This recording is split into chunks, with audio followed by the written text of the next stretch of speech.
सुप्रभात छात्रों, आज हम ज्ञान सरोवर का चौथा पाठ चक्रधर की कथा पढ़ेंगे।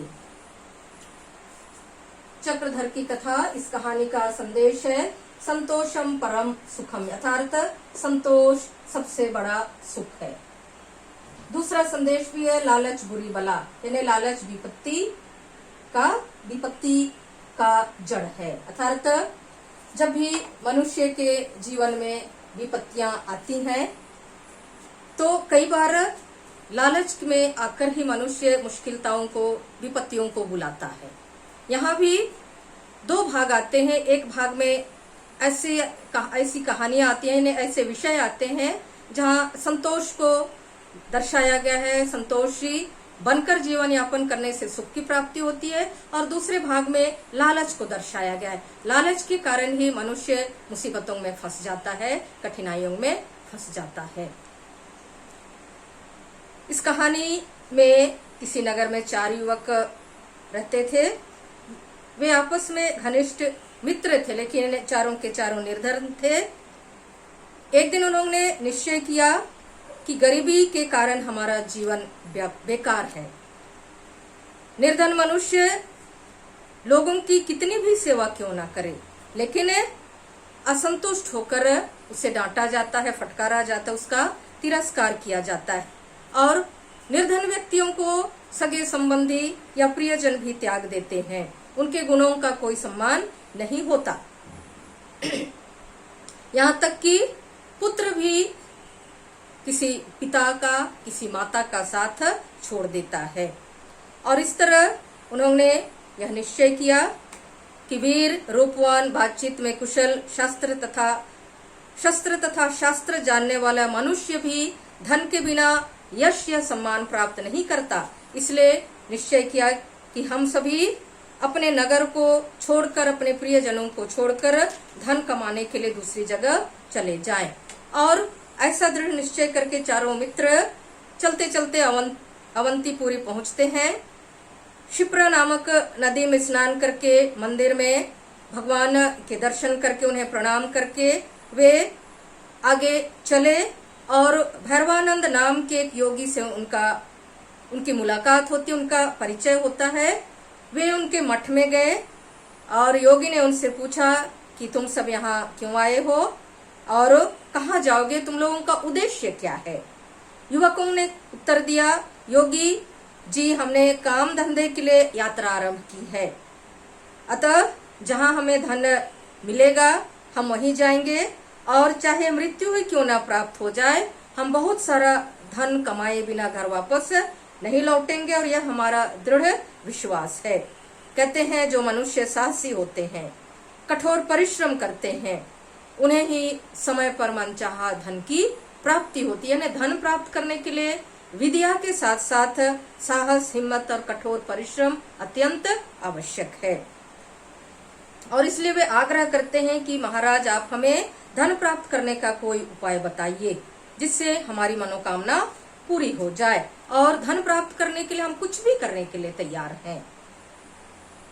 भैरवानंद ने उनकी सफलता के कई उपाय सोचे और अंत में उन्होंने चारों के लिए सिद्धि बत्तियां बनाकर दी और कहा कि तुम सब हिमालय की ओर चले जाओ। वहां जाने पर जहां भी बत्ती गिर जाए वहां तुम्हें अवश्य धन प्राप्त होगा। उसी स्थान को खोदकर आप सोना, चांदी, हीरे, जवाहरात लेकर अपने घर लौट जा सकते हो। अगले भाग में चारों युवक भैरवानंद के द्वारा मिली सिद्धि बत्ती को लेकर हिमालय की ओर आगे बढ़ते हैं। जाते जाते उनमें से एक के हाथ से सिद्धि बत्ती गिर जाती है, और जैसे ही सिद्धि बत्ती गिरी, उस युवक ने उस स्थान को खोदना शुरू किया और उसे तांबे की खान मिली। वहां तांबा ही तांबा था। उसने अपने मित्रों से कहा कि आओ तुम सब भी अपनी इच्छा अनुसार तांबा निकाल लो और इसे बेचकर हम सभी मालामाल हो जाएंगे, यानी हम धनी बन जाएंगे। लेकिन बाकी तीनों युवकों ने कहा कि तुम मूर्ख हो, तांबा खोदकर क्या करोगे? यदि तुम बहुत अधिक तांबा निकाल भी लोगे तो इससे तुम धनी नहीं बन सकते हो, इसलिए हमारे साथ आगे बढ़ो। किंतु उस युवक ने कहा कि तुम जाओ, मैं आगे नहीं जाऊंगा। यहाँ हम देखते हैं पहले युवक ने जो सामान्य सी धातु से प्राप्त होती है खोदने पर। तांबा सामान्य धातु है, उसी धातु से वह संतुष्ट हो जाता है। यही उसका संतोषम परम सुखम का भाव प्रकट होता है। और संतुष्ट होकर उसने तांबा बहुत अधिक खदान से निकाला, उसे नगर में बेचा और सोने के सिक्के खरीद कर घर लौट गया।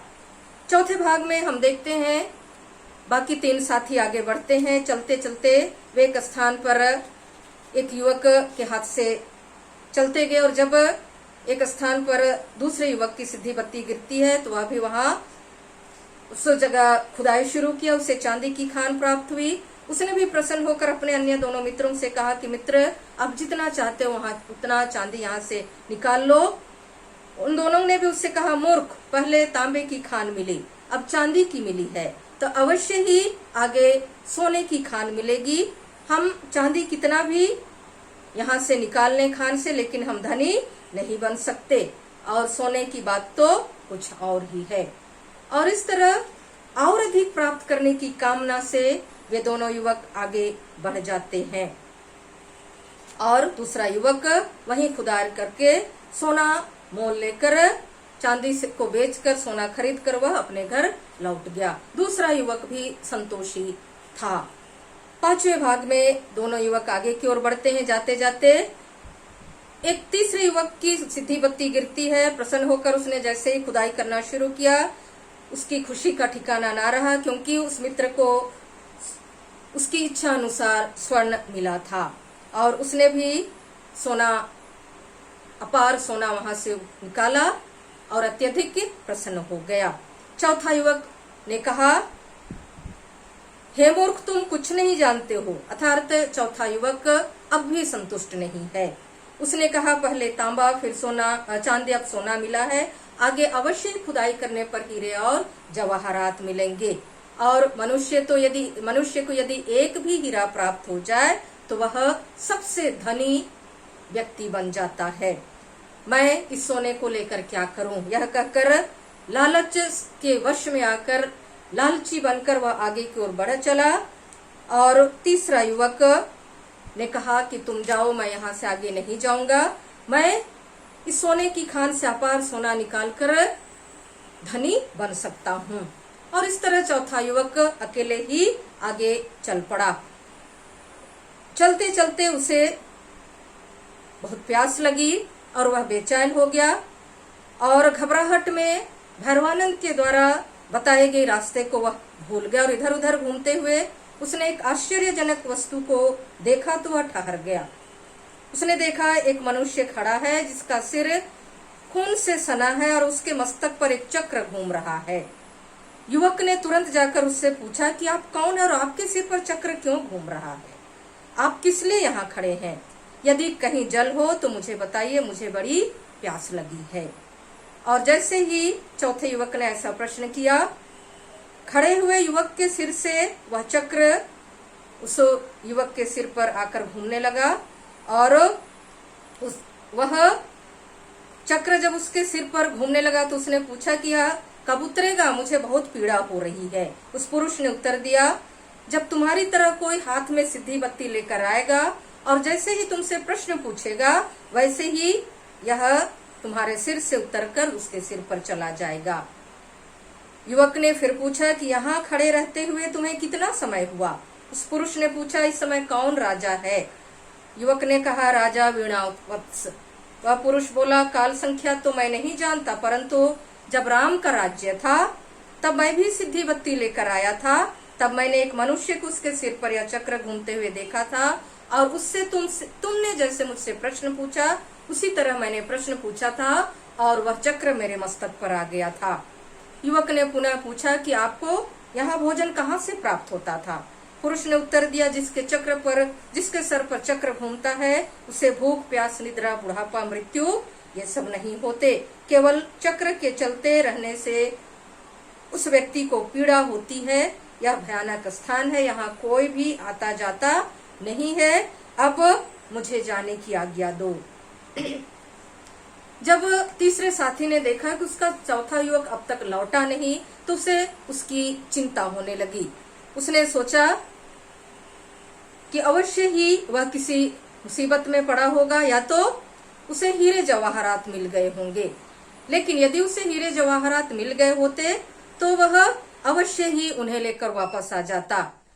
उसके मन में यह धारणा आई कि कहीं वह बीमार होकर दुर्घटनाग्रस्त होकर कहीं वह दुर्घटनाग्रस्त तो नहीं हो गया, कहीं वह बीमार तो नहीं होगा। इसी शंका से वह उसे ढूंढते फिरते वहां जा पहुंचा जहां चौथा मित्र लहू से तरबतर खड़ा था। उसके सिर पर चक्र घूम रहा था और वह पीड़ा से कराह रहा था। उसके पास जाते ही स्वर्ण सिद्धि यानी जिसे स्वर्ण मिला था वह दुखी हो गया, उसकी आंखों से आंसू उमड़ पड़े। उसने कहा कि मित्र, अति लोभ अच्छा नहीं है,